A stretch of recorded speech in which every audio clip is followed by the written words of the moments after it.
नमस्कार. महाराष्ट्रातील तमाम माता भगिनींचं पुन्हा एकदा आपल्या TV6 मराठी या यूट्यूब चॅनलवरती सहर्ष स्वागत आहे. लाडक्या बहिणींसाठी अतिशय मोठी आनंदाची बातमी या ठिकाणी असणार आहे. कारण की राज्य सरकारने जी आहे ना, ही मोठी घोषणा केलेली आहे. ई-के-वाय-सी बद्दल आणि त्यानंतर जुलै महिन्याच्या हप्त्याचे ₹1500 कधी भेटणार त्याबद्दल सुद्धा मंत्री आदित्य तटकरे यांनी ही माहिती दिलेली आहे. तरी या 2 महत्त्वाच्या अपडेट्स या ठिकाणी या व्हिडिओच्या माध्यमातून आपण इथे बघणार आहोत. त्यामुळे हा व्हिडिओ सविस्तर शेवटपर्यंत नक्की बघायचा आहे. कारण की ई-के-वाय-सी बद्दल सुद्धा मोठी अपडेट्स या ठिकाणी आली आहे. काल आपण सुद्धा इथे कालच्या व्हिडिओमध्ये बघितले, परंतु ई-के-वाय-सी बद्दल पुन्हा एक नवीन अपडेट्स या ठिकाणी समोर आलेलं आहे आणि जुलैच्या हप्त्याबद्दल ₹1500 आपल्या अकाउंटवर कोणाला भेटणार आहे आणि त्याबद्दलची माहिती या व्हिडिओच्या माध्यमातून आपण इथे बघणार आहोत. त्यामुळे व्हिडिओ शेवटपर्यंत नक्की बघा. चॅनलवर नवीन असाल तर आताच आपल्या चॅनलला सबस्क्राईब करून घ्या. बघा, महायुती सरकारच्या अत्यंत महत्त्वाकांक्षी ठरलेल्या मुख्यमंत्री माझी लाडकी बहीण योजनेच्या लाभार्थ्यांसाठी प्रशासनाकडून एक अत्यंत दिलासा देणारा निर्णय समोर आलेला आहे. मागील काही दिवसांपासून योजनेची ई-के-वाय-सी अर्जातील त्रुटी आणि जुलै महिन्याच्या आर्थिक हप्त्याबाबत सोशल मीडियावर अनेक तर्कवितर्क आणि अफवा पसरवल्या जात होत्या. बघा, या ठिकाणी काय झालेलं होतं की ई-के-वाय-सी ज्या लाडक्या बहिणींची ई-के-वाय-सी इथे झालीच नव्हती त्यांच्याबद्दल इथे सरकार जे आहे ना, हे बोलायला तयारच नव्हतं. म्हणजे खूप सारे व्हिडिओ जे आहे ना, हे YouTubeवर तुम्हाला दिसणार आहे, की ई-के-वाय-सी बद्दल या लाडक्या बहिणीची ई-के-वाय-सी राहिलेली आहे. त्यांचं उत्पन्न 2.5 लाखांच्या खाली आहे. असे व्हिडिओ तुम्हाला खूप सोशल मीडियावर इथे दिसलेले असेल. परंतु आता स्वतः मंत्री आदितीताई तटकरे यांनी याबद्दल इथे मोठी अपडेट्स या ठिकाणी दिलेली आहे. अखेर सरकारच्या इथे लक्षात आलेलं आहे, की बुवा इथे खूप साऱ्या लाडक्या बहिणी ज्यांचे उत्पन्न हे 2.5 लाखांच्या खाली त्या सगळे नियमात इथे बसत आहे. तरी सुद्धा त्यांचा जो लाभ आहे ना, हा नोव्हेंबरपासून इथे बंद झालेला आहे. तर आता त्यांच्याबद्दल इथे त्यांनी मोठी माहिती या ठिकाणी दिलेली आहे. त्याचबरोबर इथे जो जुलै महिन्याचा हप्ता आहे, ते जुलै महिन्याच्या हप्त्याबद्दल सुद्धा मंत्री आदित्यताई तटकरे यांनी महत्त्वाची माहिती या ठिकाणी दिलेली आहे. तर सगळ्यात पहिले आपण ई-के-वाय-सी प्रक्रिया आणि प्रमाणीकरण आवश्यक आहे का आहे, ते एकदा बघून घेऊ आणि ही प्रक्रिया ऑनलाईन होणार आहे की ऑफलाईन होणार आहे, ते सुद्धा आपण इथे बघणार आहोत. बघा, योजनेतील अधिक मदत थेट आणि अचूक लाभार्थ्यांपर्यंत पोहोचावी, यासाठी डिजिटल प्रमाणीकरण अत्यंत महत्त्वाचे मानले जात आहे.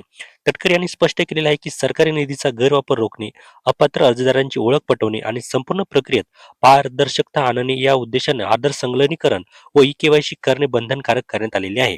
बघा, त्यांनी या ठिकाणी 2 पॉइंट महत्त्वाचे सांगितलेले. पहिलं तर म्हणजे ई-के-वाय-सी आणि दुसरं म्हणजे आधार संगणीकरण, म्हणजे तुमचं आधार लिंक असणे सुद्धा इथे गरजेचं आहे. जर या 2 गोष्टींपैकी एक जरी तुम्ही केलेली नसेल, तर तुमचा हप्ता इथे थांबू शकतो. हे सुद्धा तितकंच महत्त्वाचं या ठिकाणी त्यांनी सांगितलेलं आहे. त्यामुळे आपली ई-के-वाय-सी सुद्धा इथे करून घ्यायची आहे आणि डी-बी-टीच्या माध्यमातून प्रोसेस जी असते ना, ई-के-वाय-सी, बँकेची ई-के-वाय-सी सुद्धा तुम्हाला इथे करून घ्यायची आहे. ज्या महिलांच्या माहितीमध्ये काही त्रुटी राहिल्या आहेत किंवा तांत्रिक अडचणीमुळे प्रक्रिया अपूर्ण राहिलेली आहे, त्यांना घाबरून न जाण्याचे आवाहन इथे करण्यात आलेले आहे. सर्व त्रुटी दुरुस्त करून खात्याची पडताळणी पूर्ण झाल्यानंतर सर्वांना नियमित लाभ इथे मिळणे सुरूच राहणार आहे. बघा, या ठिकाणी त्यांनी काय सांगितले, की ज्या लाडक्या बहिणींनी काही चुका केलेल्या असेल, त्यांनी आता अजिबात इथे घाबरून जायचं कोणतंही कारण या ठिकाणी नाही. कारण की त्यांना आता जवळ-जवळ 6 महिन्यांची इथे मुदतवाढ इथे देण्यात आलेली आहे. म्हणजे इथे एक गोष्ट लक्षात ठेवा, जर तुमच्याकडे एखादं जर डॉक्युमेंट अपूर्ण असेल, जसं की तुमचं जर आधार लिंक नसेल, तुमच्या मोबाईल नंबरला जर आधार लिंक नसेल, तर तुम्हाला काय करायचं, की ते आधी इथे करून घ्यायचं आहे. कारण की त्याच्याशिवाय हे के-वाय-सी जी प्रोसेस आहे ना, ती होतच नसते. त्यामुळे ते 15 दिवस त्याला टाईम लागतो आणि त्यानंतर तुम्हाला शांतपणे ते ई-के-वाय-सी इथे करून घ्यायची आहे. व्यवस्थित तुम्हाला ई-के-वाय-सी करायची आहे. कोणाकडूनही इथे घाई-गडबडीत के-वाय-सी करून घेऊ नका मागच्यासारखं. नाहीतर पुन्हा जो प्रॉब्लेम आहे ना, तो इथे होणार आहे. एखाद्या चांगल्या माणसाकडून तुम्हाला ई-के-वाय-सी ती प्रक्रिया जी आहे ना, ती पूर्ण करून घ्यायची आहे आणि सर्व त्रुटी दुरुस्त करून तुमची खात्याची प्रक्रिया जी आहे ना, ही पडताळणी पूर्ण झाल्यानंतर तुम्हाला जे नियमित लाभ आहे ना, तो इथे भेटणार आहे. परंतु त्यांनी एक गोष्ट सांगितली नाही, की ज्या लाडक्या बहिणींचे नोव्हेंबरपासून हप्ते बंद आहे, त्यांचं काय? त्यांना आता पुढील हप्ते इथे सुरळीत सुरू राहणार आहे, की मागचे सुद्धा हप्ते चालू म्हणजे भेटणार आहे, हे सुद्धा त्यांनी इथे क्लिअर इथे केलेलं नाहीये. आता त्यानंतर जुलै महिन्याचा जो हप्ता आहे, हा हप्ता आपल्या अकाउंटवर कधी मिळणार? तर त्याबद्दल सुद्धा आपण इथे माहिती बघणार आहोत. बघा, जुलै महिन्याच्या हप्त्याचे ₹1500 हप्त्याबाबत निर्णय झालेला गोंधळ दूर करताना मंत्र्यांनी इथे स्पष्ट केलेलं आहे, की ही योजना कोणत्याही परिस्थितीत थांबवण्यात आलेली नाही. ज्या महिलांची सर्व माहिती पूर्णपणे अचूक आहे आणि ज्यांची ई-के-वाय-सी प्रक्रिया यशस्वीरित्या पार पडलेली आहे, त्यांच्या बँक खात्यात डी-बी-टी प्रणालीद्वारे पैसे थेट हस्तांतरित केले जाणार आहे. म्हणजे सरळ-सरळ एक गोष्ट लक्षात ठेवायची, जर तुम्हाला जून महिन्याचा हप्ता इथे भेटलेला असेल, तर तुम्हाला जुलै महिन्याचा सुद्धा हप्ता इथे भेटणार आहे. त्यामुळे इथे कुठल्याही प्रकारचं टेन्शन या ठिकाणी घ्यायचं नाही.